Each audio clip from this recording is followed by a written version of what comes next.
Hey folks, this particular video will serve as a summary, I suppose, of the work that you did on Monday, March 23rd and Tuesday, March 24th, which were your first two web learning activities. As you go through and watch, feel free to periodically pause and add to your notes, but I'm summarizing some of the key ideas that I think you should have taken out of the work that I assigned to you.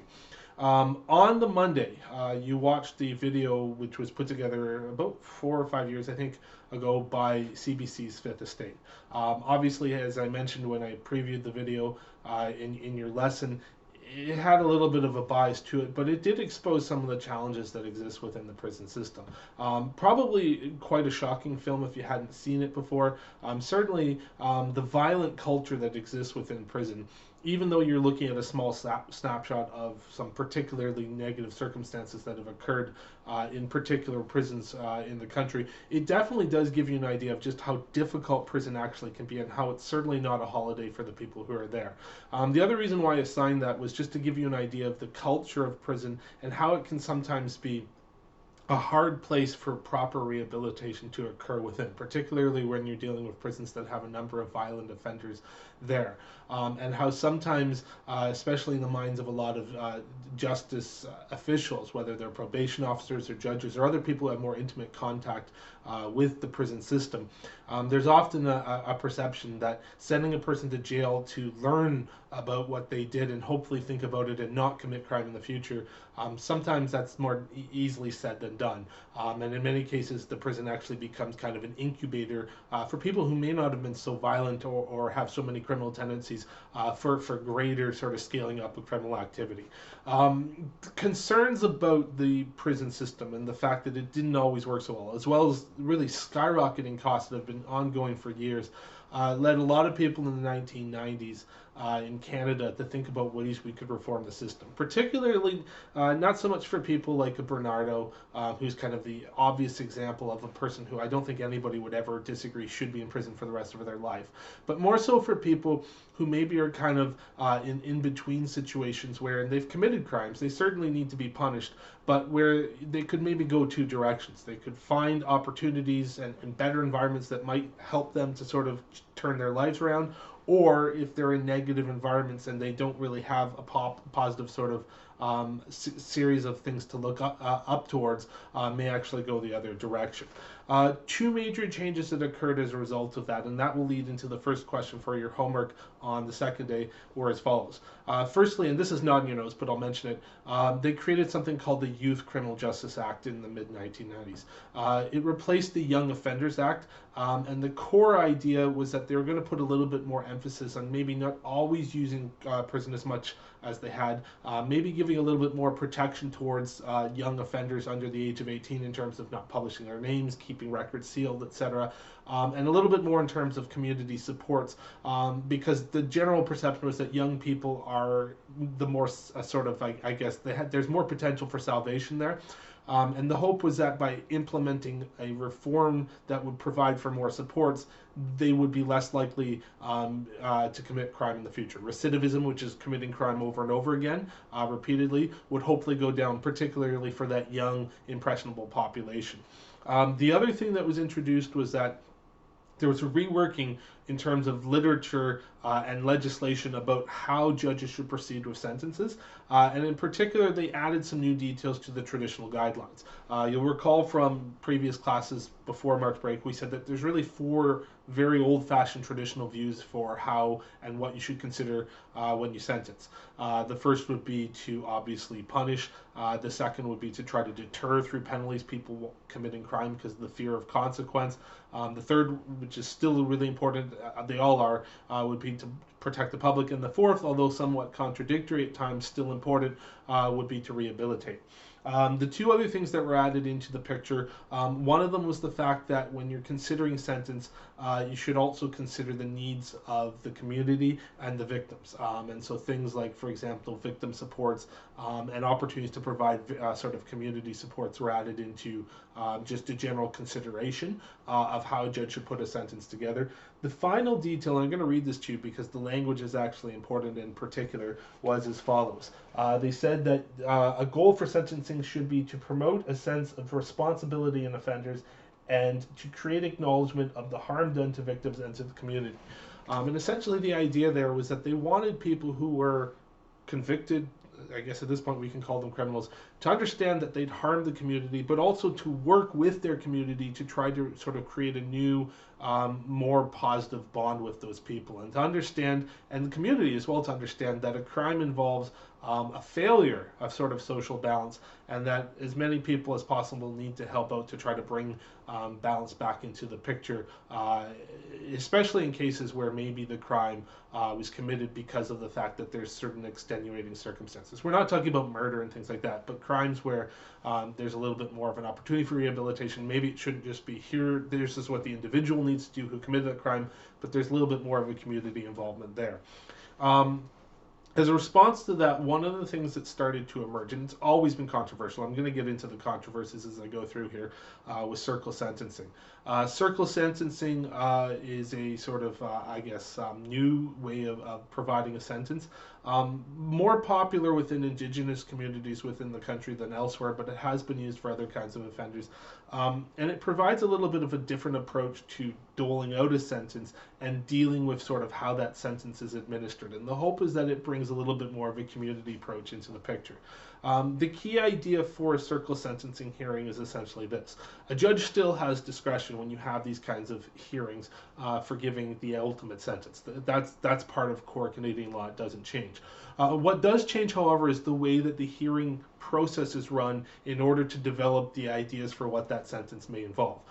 Typically, for most crimes that are committed, you have a trial, and at the completion of a conviction, as we saw, you have a subsequent hearing where a defense and a Crown team will provide arguments as to what should happen to the person, and then finally, at the end of that formal hearing, the judge will ultimately decide how things should play out. Judge sits at the front of the courtroom on a higher sort of plane because, of course, they have higher authority. And the Crown and the defense sort of work on behalf of the individual. Community really is just in the sort of, I guess, in the benches, but they don't really play an active role. The way circle sentencing works is that the judge comes down onto the level of the other people in the room. So he or she will sit at a desk at the head of a table, but just at sort of level, eyesight level with the other people, and then at that table you'll put a number of different individuals. You will of course put the Crown in defense and they'll stay there, but you also will involve other people in the community who may have a sort of stake in what's going to happen with the sentence to the table. So for example, if it's an Indigenous community, you might ask some elders from the community to be there. You may ask the RCMP or the police or whomever happens to be the law authority to take part. If there's people from the community in terms of schools, or perhaps even sometimes like the victims or people who've been impacted, let's say it's a theft and there's a storekeeper who's been impacted, then you may even put those people at the table. And the hearing essentially involves discussing what happened, but also discussing how it impacted all of the people at the table.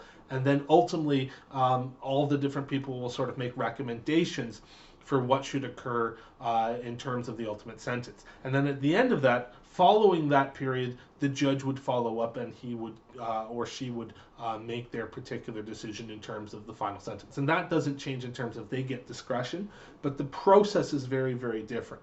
I'm going to come back to the pros and cons of that at the end. That's question number 3 on your sheet. We've done 1 and 2, but I did want to talk very briefly about the Moses case because it gives you a little bit of an idea of how that works.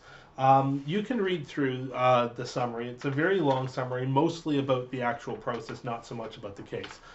Moses was Robert Moses, I believe, was a Indigenous man who had been in and out of the jail system for most of his life, generally as a result of fairly petty crimes, so theft, minor assault, vandalism. He was just kind of a person who was habitually in and out of the justice system, and was obviously in a negative sort of cycle as far as his actions.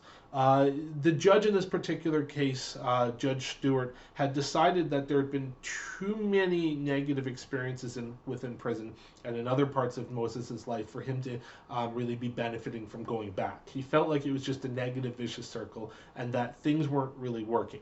And so he tried this revolutionary approach where he would use circle sentencing. And the hope was that in bringing more voices to the table, there could be an effort to try to be a little bit more constructive. In terms of his views, they were controversial, but he really did believe, and this is the second question there. I've already talked about number one. He really did believe that jail was just not working for this individual. He was kind of getting lost as a number within the system, and that given that they were just constantly coming back and back to court, and you have to understand this happened way up in the north, in I believe Whitehorse. So he probably, as a judge, had actually run into Moses on a number of occasions for different kinds of trials. He really just felt like, let's try something different because what we've been doing in the past is failing Moses, and it's in failing Moses because he keeps committing crime, also failing the community. Why was it important to have everybody in a circle? Well, the idea of a circle is that it doesn't really begin or end, so there's no real clear hierarchy. The other idea is that everybody is sort of seen on the same level. We'll get into that in a second. Some would argue that's controversial. You know, like for example, if you rob me and I have to be on the same level as you, that may seem a little unfair. I don't feel like I have same role and responsibility that you do, given that you committed the crime, would be what a lot of people might say. But in situations where you do have sort of a group within the community that want to help an individual and that recognize that maybe you need to be a little bit more constructive when negative sort of approaches haven't been working or negative approaches haven't been working, then that level has a little bit more potential and it can work. Fourth question, why did he believe that too much is made of professional objectivity? I guess one of the arguments he made is that the idea that, you know, having a judge make decisions because a judge is an expert, judges are flawed, we're all flawed, and so getting more voices at that table and providing a sentence through sort of discussion and sort of a consideration of what will this do, who's willing to work within this situation to help the person, how can we work together. I think the belief was that that would make things more successful. In the end, Mr. Moses received a sentence wherein, and I'll read this because I didn't memorize it, he was given I believe about 2 years probation plus a number of different sort of community support requirements, not requests but requirements.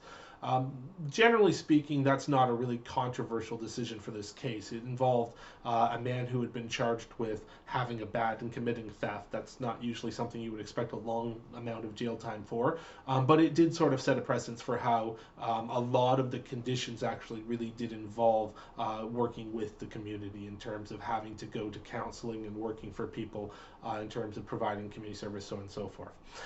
The last question, and this is probably the most important question of all. I gave you an article from the National Post, which is a little bit more retrospective. Your textbook is older. It's produced in early 2000s. This was produced still a ways ago, but 2011. The article, and it's a little bit more critical of the circle sentencing idea. And I want to give you sort of a balance there because I want you to really think about what are the pros and cons. My question for number 3 was, what's your view of circle sentencing? Realistically, my guess is that some of you have different perspectives. Some probably feel like it's just, you know, an avoidance of justice. Others would probably feel that, you know, jail doesn't always really work. Sentencing is maybe a little bit too paternalistic, and so it's a perfect system. Rather than sort of share my views, which are mine, and I don't really want to try to sway you one way or the other. I just wanted to share some of the arguments for and against, and then you can kind of consider those and then use that to sort of maybe either reorient or at least confirm your own particular perspective. In terms of why circle sentencing is popular and why it's well liked, there certainly are a couple of arguments that you've read about both in your textbook and in the article. One is that some would argue it's innovative. Some would argue that jail just doesn't really work, and so having circle sentencing, it's a much more constructive approach, and it's also trying something new, which is not necessarily a bad thing when the wheel that normally sort of turns for justice just doesn't seem to be working in these cases where recidivism is quite high, especially in terms of constant petty theft and constant petty crime. Another argument that some would make is that and I think this is an important idea, it could potentially save resources and save money and time, in the sense that if you can get the community providing supports and it works, then you can cut that cycle, and maybe some of these people, if it's an effective strategy, won't keep showing up for court, wasting court dollars, wasting dollars in terms of being in jail for short periods of time, so on and so forth. Probably the other two biggest sort of pros, I think the biggest is that some would argue that allowing a person who commits a crime to at least have a voice and not just treating them as the victim who's sort of talked to from on high and doesn't really have much say, while it doesn't empower them completely, at least lets them feel a little bit more, I guess, a part of things. It reminds them of their roles, but it also gives them the confidence, hopefully, to move forward a little bit more effectively with their rehabilitation, because it feels like they're part of the solution and not just having it dictated to them. Different people would have different perspectives on that idea of constructive dialogue, but certainly some would see that as an admirable concept. The final concept, and I think it's an important one, at least in some people's eyes, is that it does respect different notions of justice and how it should be administered. Certainly within Canada, one of the issues that you often have in northern communities and communities with a lot of Indigenous people is that, at least within those communities, the idea of just having an Indigenous person going into court and getting a sentence given by often a white judge, and then going into jails run often by more white people. There sometimes is a sense that this is just the perpetuation of a paternalistic sort of, I won't call it colonial because that's a sort of controversial term, but a paternalistic approach that's always been controversial in a lot of different ways for those people. And it kind of feeds into a negativity and a sort of lack of desire to really support the system, because there's a feeling like Indigenous people may not have a voice. And so having a little bit more of a dialogue where they're part of the actual solution, and when it actually kind of reflects their own traditions a little bit more effectively, in some cases that can actually be beneficial for those communities, because they're more, if you respect the way justice is being administered and more people in the community respect it, then it's easier to actually enforce. If people don't respect the way that justice is administered, those are the most difficult circumstances to actually administer justice within. So those would all be pros, and there's certainly arguments that are made in favor of circle sentencing. A couple of cons and a couple of, I guess, arguments against that you can consider. Probably the biggest one, it's the one, like, at least for me at times, because I'm a more traditional sort of thinker in terms of justice and ideas like that, I'm not always the biggest personal fan of constructive sort of dialogue, at least individually, is that it kind of puts the criminal on the same plane as the victim, and some, or at least to a certain extent, and some would argue that, like, if you are a shopkeeper and you're robbed and assaulted by an individual, and then the request is that you participate in the circle to help that person rehabilitate and help develop a solution, you might kind of feel like, well, why am I forced to do this? I've done nothing wrong. I'm not really a part of the problem. You should punish this person. Sort of provide supports to me for my, I guess, suffering as a victim, and move on. That's what I expect. I don't really want to have a conversation. Not everybody wants to have a conversation about things where they don't feel like they have the same responsibilities in terms of solution. And so certainly that would be one of the arguments there that a lot of people would make against it, and I think it is a fair one. It is one of the reasons why it's always been controversial. A second argument is the fact that, and potential problem, is that you're assuming when you set up a circle that people will develop solutions. It kind of depends upon a whole group of people who actually want to work together. Usually these are done in situations where I think there's a sense that that sort of general community support already exists, because if you invite a circle together and you've got police feeling a certain way and victims feeling a certain way and the criminal feeling a different way, then you may end up with very divergent views, a lot of arguing, and not really a lot of constructive dialogue at all. And so certainly for a judge, you kind of want to make sure before you approach this that you, A, are dealing with a crime where it's not too controversial in terms of the actual specific acts that were committed and the potential penalty, but also in a situation where there's at least some foreknowledge that, okay, constructive dialogue can actually exist.